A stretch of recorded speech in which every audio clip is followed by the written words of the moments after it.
Good afternoon, all. Welcome to our class for this week. Today we start with electrical and fire hazard and safety management. And we shall continue our course on controlling hazard. Last week, we dealt with the various means of eliminating hazard. So today, we'll start with controlling hazard. Why is it important for us to control hazard? Why is it important for us to control hazard? After identifying an hazard, what are the next steps for us to do? So the next thing for you to do is to what? Control the hazard. And you cannot control the hazard without creating a safe working environment. Creating a safe working environment is the most important thing you do. Creating a safe working environment is the most important thing to do. So first steps in developing a safe working environment is to have a procedure in place which provide guidelines for employees to perform various tasks. So which means when you want to control the environment and you want to reduce hazard within an environment, you must put in place guidelines by which people will work.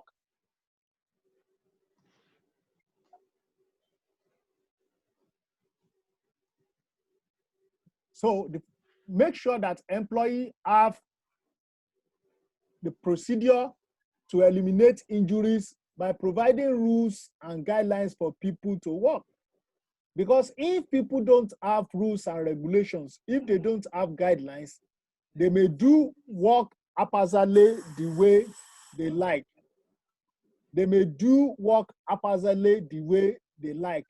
So one of the first things is for creating a safe work environment is to make sure that you make guidelines, rules, and regulations for people to work with. The next one is that you must make sure that people have the necessary qualification. People have necessary qualification and necessary requirement for the specific work they want to do.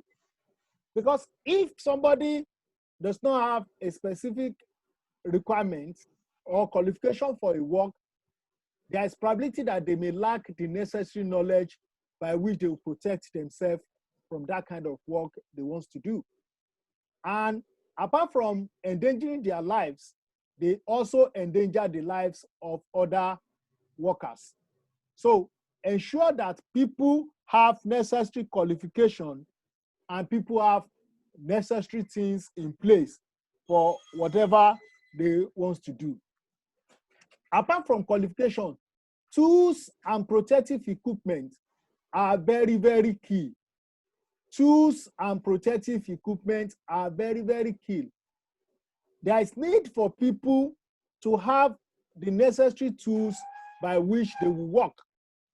People need to have the necessary tools, adequate tools, tools for a specific work, not general tools. They are tools that are designed for a specific task.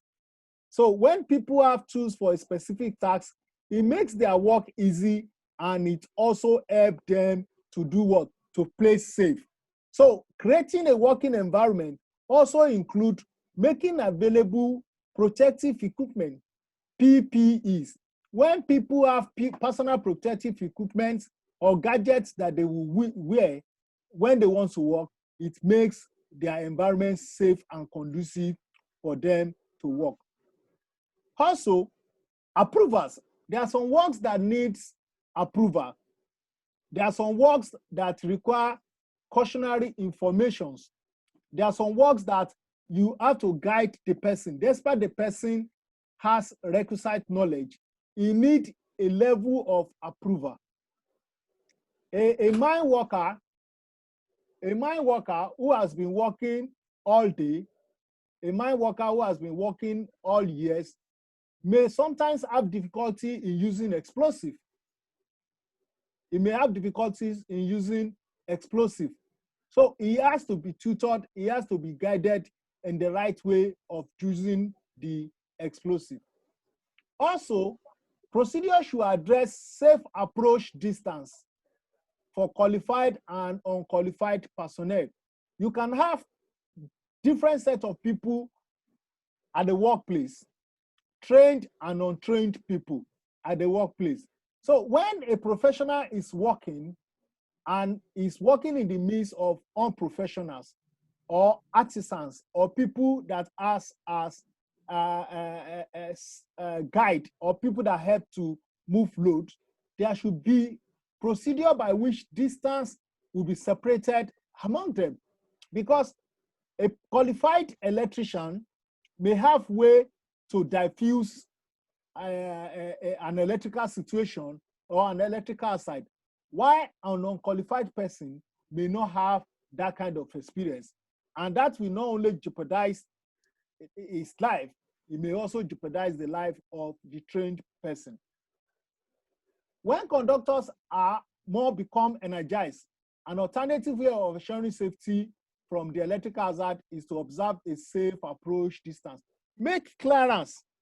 Make sure that there are clearance, there are no obstacles on the way that will help the person to perform his or her work very well. There are specific steps that I have listed that will make working condition or our environment very conducive to work. Number one, treat all conductors, even the energized one, as if they are energized until they are logged out. Don't treat any electrical or all conductors as if there's no life or there's no current in them. Make sure that they are what? They are energized. Make sure they are de-energized before you work on it. And how do you de-energize them? By locking it out and tagging it out properly. If you have to do the tag out and the lock out yourself, make sure you do it, because you don't want to rely on somebody else. You don't want to put your safety on somebody else's hand. So you must ensure that the place is logged out and tagged out. Verify circuits are de-energized before starting work. When you de-energize it, when you put it in a safe mode, use a tester to find out that yes, there are no current in it. Prevent overloading wire by using the right size of wire or type of wire. I will discuss this more later. You know, sometimes when we do electrical work, and probably because of cost implication, the specific wire that was supposed to be used for a specific job, some people may compromise. Instead of using wire with 5 mm, some people may decide to use a wire with 2 mm or 15 mm for 10 mm. And this will what? Can cause overload. And when this causes overload, it causes an hazard. Prevent exposure to live electrical parts by insulating them. Make sure that all parts, all electrical parts are properly insulated. You tape them round very well, because you are the one that works on it. The person coming may not know. So the best way for you to prevent other people from getting electrical shock is to what? Is to isolate them and properly what? Protect them. Prevent shocking current from electrical system and tools by grounding them. Most of the electrical work we do now, we hardly do what? We hardly ground them. We hardly put earthing system in them. So another way to prevent shock is to what? Is to put grounding system and make sure that there is earthing system in it. This also prevents shocking. Also, prevent shocking current by using ground fault circuit interrupter. There is a ground fault circuit interrupter that helps you to cut the current in case of, instead of it shocking, the current will trigger off and it will not cause harm. You can also prevent too much current in circuit by using overcurrent protecting device. There are breakers or there are devices that helps you to cut the current totally, immediately there's too much current in it. Let's look at a case study.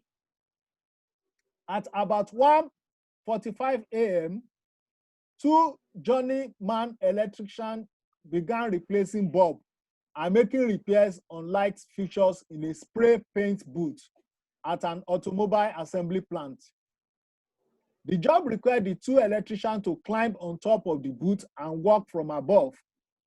The top of the booth was filled with pipes and ducts that restrict visibility and movement. The top of the booth was filled with pipe and ducts that restrict visibility and movement. Flashlights were required. The electricians started to at opposite end of both. Electricians saw a flashlight but continued to work for about 5 minutes. Then climbed down for some wire. While cutting the wire, he smelled a burning odor and called to the other electrician. When no one answered, he climbed back on top of the booth. He found his co-worker in contact with a single strand wire from one of the lights.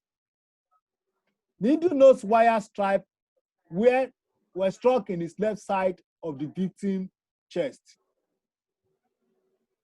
You can see. Let me read some part. It said the job required two electricians to climb on top of a booth and work from above. The top of the booth was filled with pipe and ducts that restricted visibility and movement. Flashlights were required. The electrician started at opposite end of the booth. One electrician saw a flashlight of light but continued to work for about 5 minutes, then climbed down for some wire.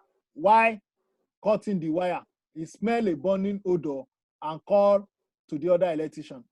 You can see they were both working at different ends. So when the other one had an accident, the other one did not know.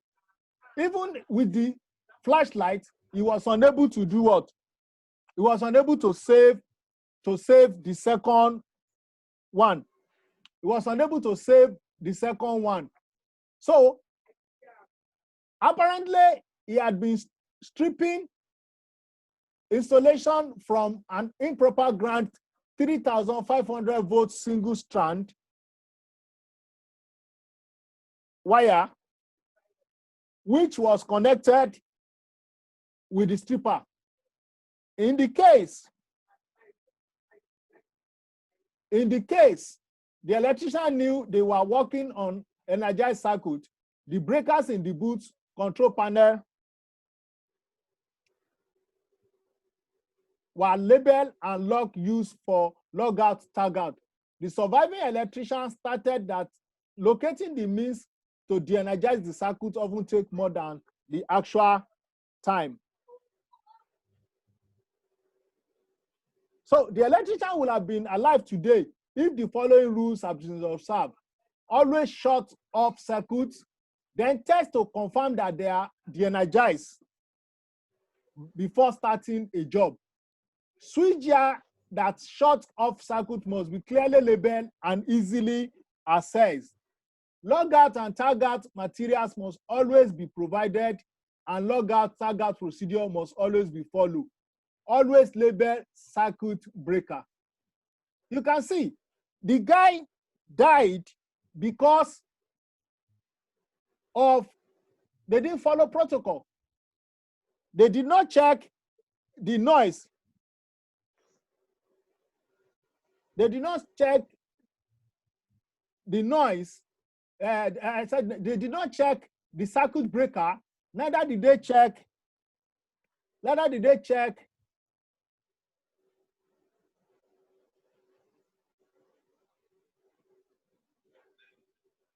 They did not check the circuit breaker. Neither did they test whether it is de-energized. Also, if the two of them have been working at the same place, the second one will have noticed immediately his second got electrical current. But what happened? They were working far apart from each other. By the time he noticed, let's continue. By the time he noticed, what happened? the guy is already shocked. So safety device such as barrier guard or guarding device are installed on system to maintain worker safety, while those systems are causing repair or upset or the removal of jam lock, provided to protect workers from increasing risk of injury or exposure to the untimely or unever release of energy. So also logout is one of the ways to control hazardous energy. In practice, logout is the isolation of energy from a system. So when you log out or you tag out, it helps you to reduce the impact of an energy, whether electrical current or a voltage. That is what a logout and tag out is all about. And that is what they should have used in controlling their environment. In most cases, these devices will have a loop or a tab which can be locked to a stationary item in a safe position. That means it will de-energize the position. The locking device can be of any device. There are different types of logout and tagout, and I will show you one now. You have seen it. You can see that with this, nobody can come and what? Nobody can come and touch the circuit breaker because you have logged it out yourself and the device, the key is with you. So you are putting your own safety in your own hand. Imagine if the logout is not there and somebody just come and say, this thing is in off position. You can just put it back in the on while other people are working on it. And that exposes them to a lot of hazard. But if you have logged it out, if you have totally logged it out, what happened? You become safe. Also, controlling inadequate wiring hazard. Electrical hazard results from use of wrong size or type of wire. I made mention of this earlier, that mostly nowadays electrical incidents occur because people use the wrong type of wire for carrying out electrical work. Because people want to save money, the next thing they do is to what?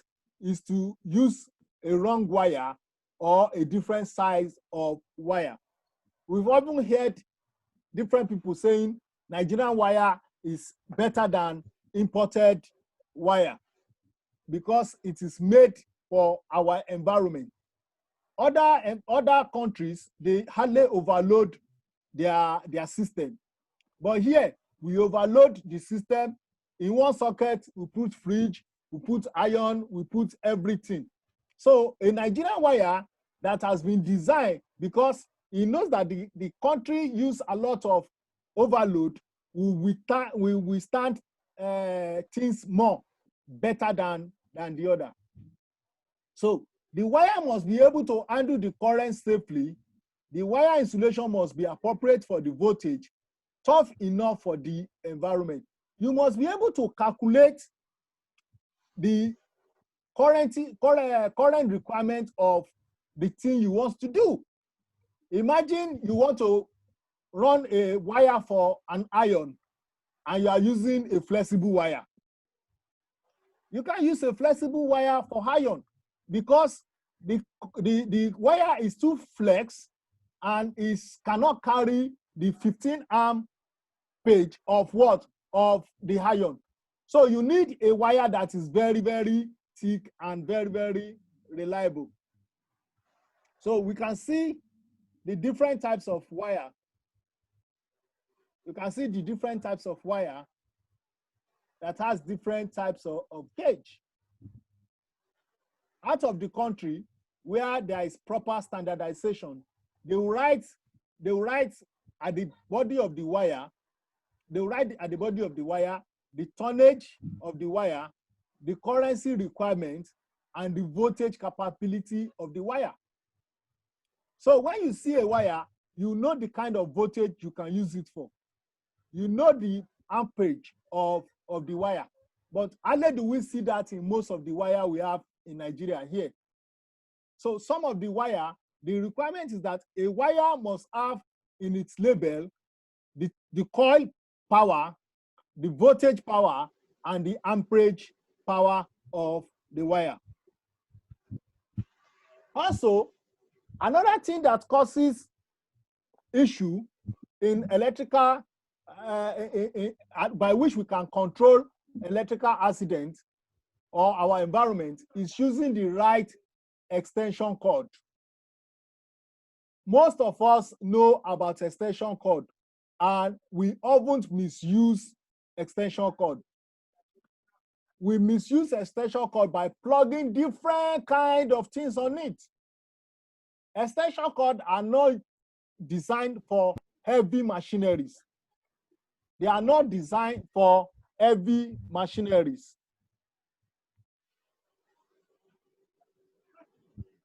They are not designed for heavy machinery. So the amount of current depends on the equipment plugged into the extension cord. Current rating, how much current a device needs to operate, are often printed on the nameplate. So when you see an extension cord, they put the total number of current it can carry. So those are the things that we are supposed to take caution of.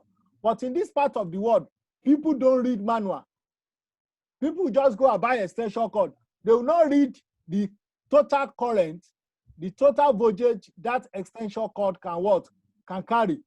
So we plug fridge, we plug iron, we plug different stabilizer, we put everything on the extension cord. And right inside it, the extension cord will be melting gradually. The extension cord will be melting gradually till it will cause an hazard. Let's look at this.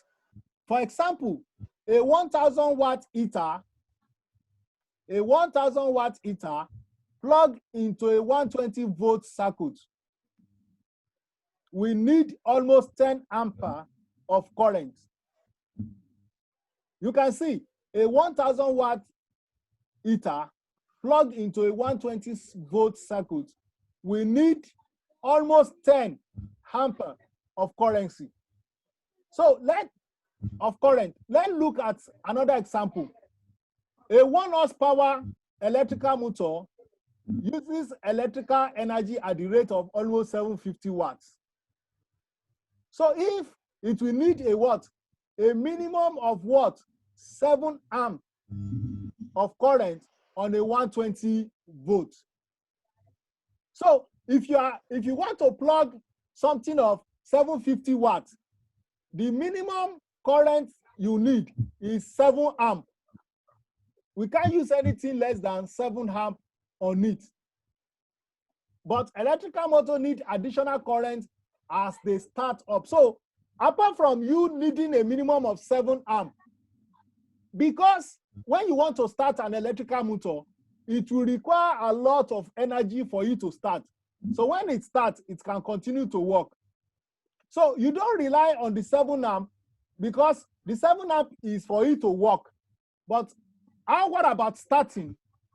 For starting, it will need a lot of energy. So what will you do? You will increase the currency rating. Therefore, the motor will need a 14 amp. Because for it to start, the voltage for it to start will increase. That's why when you have fan, most especially ceiling fan at home, and the current is so low, it will not It will not start. It will not start alone because the motor inside needs something to drive it before it can before it can start functioning very well.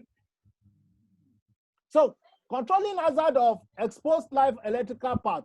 How do you control hazard of live exposed electrical part? Electrical hazard exists when wire or other electrical parts are exposed. So when they are exposed, what do? Isolation of the electrical part is very, very important. How do you isolate them? You can tape them, you can guide them, you can put various forms of structures, cabinet, boxes, screen, barriers, cover, or partition to close off live electrical circuit. That is why when you look at our surrounding, it is not good to just open transformer.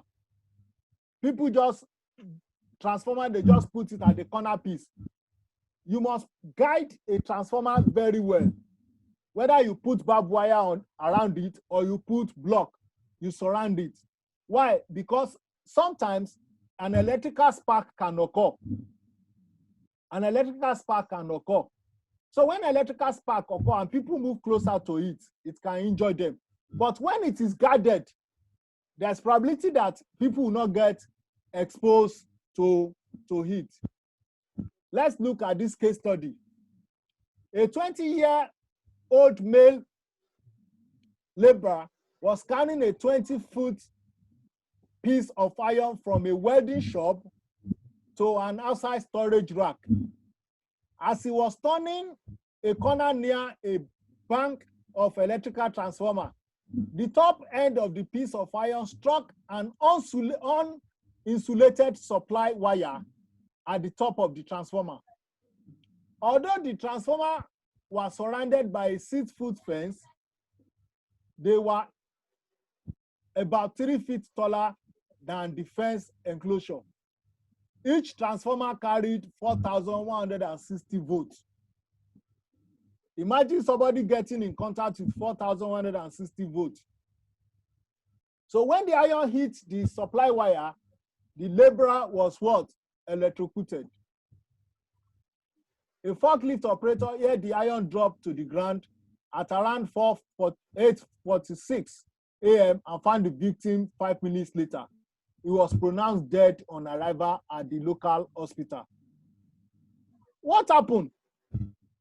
Despite that the fence, the transformer was fenced in an enclosure, but the supply wire was not what? Insulated properly. The supply wire was not insulated properly, so which makes the whole environment to be what? To be electrified. And that's what caused the hazard. So for us, the enclosure around the transformer is too low. The fence should be around 8 feet tall. The fence around the transformer should be 8 feet tall. The company, in case, did not offer any formal safety training to the worker. The worker did not even have any training.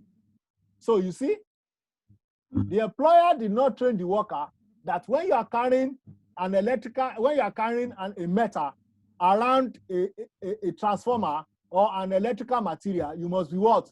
Careful around it. And that's what caused the hazard. So I said, insulation is made of material that does not conduct electricity. When you want to insulate a material, you must make sure that the material you are using is material that does not conduct electricity.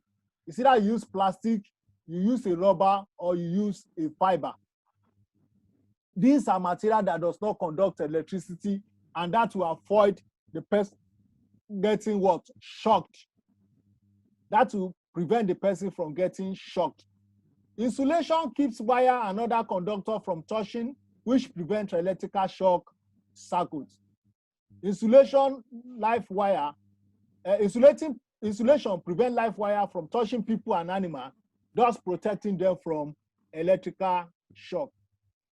Also, overload, controlling overload circuit hazard. When a current exceeds the current rating of the equipment or the wire, it becomes an hazard. When a current exceeds the current rating of an equipment or wire, an hazard what? Exists. So one of the ways to prevent hazard is to avoid overloading.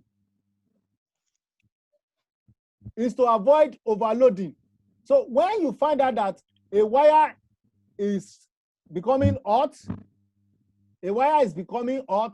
on the circuit breaker is breaking all the time, or the fuse is burning all the time, that is to show, that's the sign that the current that is passing through that wire or through that circuit is high. it is overloading the circuit, and that's what happens when, and that can cause an hazard. It can cause an explosion, and it can cause death. This device open a circuit automatically if they detected current in excess of the current rating. So you have what you call a circuit cutter or a circuit breaker. You have a circuit breaker which you can use to do what? To help to detect it. So for you to avoid that, what do? You treat all conductor by, I've said it earlier, you ferrovize circuit and de-energize them. You prevent overloading of wire. You prevent shocking of current by GS. I've made mention of that earlier. Let me quickly, we have little time, so let me quickly run over this case study. At about 1:45 a.m., no, I've explained that before. It's just a repetition. Sorry.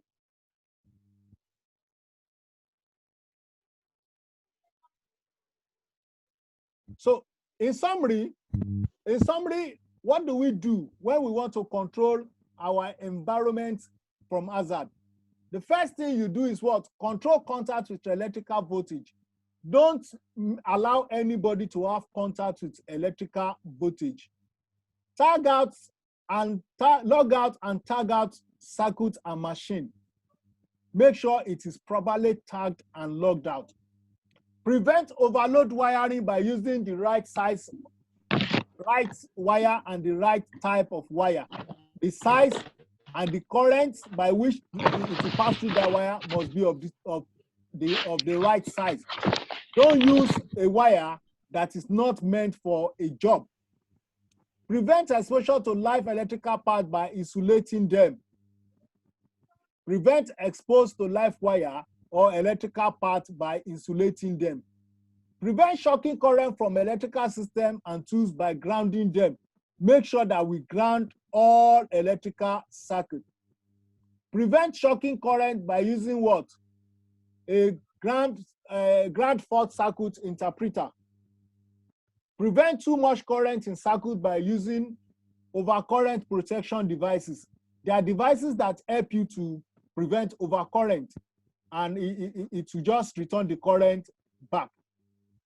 Prevent against electrical shock or arc blast when working live wire by using proper PPE and protective tools. We must use proper PPE and other protective tools.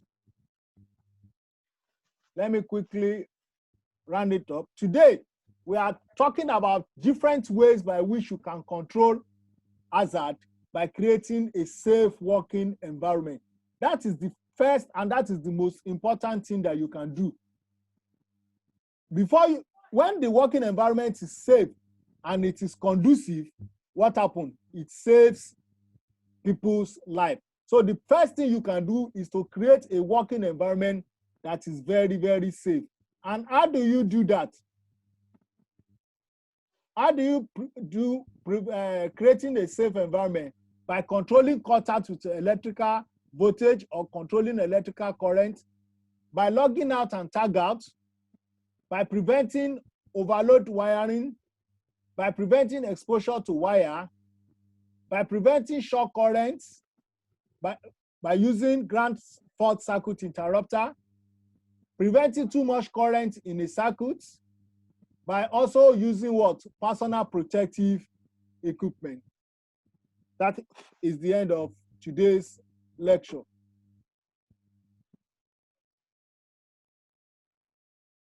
Any question?